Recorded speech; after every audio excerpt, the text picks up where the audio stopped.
Musk has revealed that it's lost more, a relatively new owner of Twitter Elon, than half of its advertising revenue since he bought the platform last October. Twitter currently has around $13 billion worth of debt, which is due to be repaid by the end of July. It's also facing rising competition from Threads, which launched earlier this month and now has 150 million users. Were joined now from New York by our North America business correspondent Michelle Fleury. Michelle, Musk can be remarkably candid at times, can't he? How serious is this, our loss of ad revenue, do you think? Well, I think what we're seeing here is a sort of casting of doubt on a statement he made to the BBC to one of my colleagues earlier this year, in which he said that most of the advertisers had returned to the company after he'd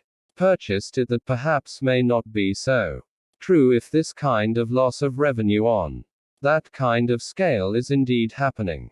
And it poses a problem for him because this deal cost him $13 billion in debt. He has to keep financing that, and so, as he said in a tweet, over the weekend, they don't have the luxury to focus on anything else but getting cash flow. We've seen Passan attempts trying to monetize on the idea of people buying blue ticks, but the problem is there hasn't been enough of that. It hasn't generated enough revenue, and so it's a real challenge for Mr. Musk, but also for Linda Yaccarino, who's the CEO he appointed to come in and try and shore up the business, and whose background comes from the advertising sector at NBC Universal. She is reportedly in sort of conversations with influencers, with celebrities, trying to encourage them, and also trying to sort of encourage the creator, a kind of class, if you like, to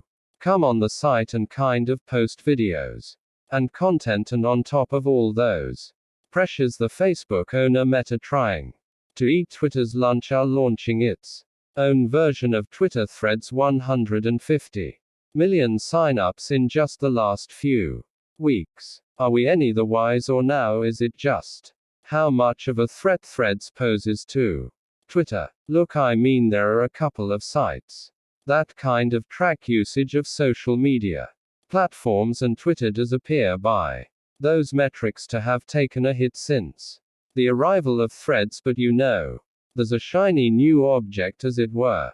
People are excited about it. The question is, does that continue? And I think that's going to be the key issue, certainly for Twitter going forward. Does that bleeding continue, or is it just kind of a momentary thing, in which case it'll recover and be fine? You have to remember that Twitter is a very vibrant social media platform that is very hard and difficult to replicate Threads because of its inbuilt connection with Instagram, and that audience kind of gets off to a big start.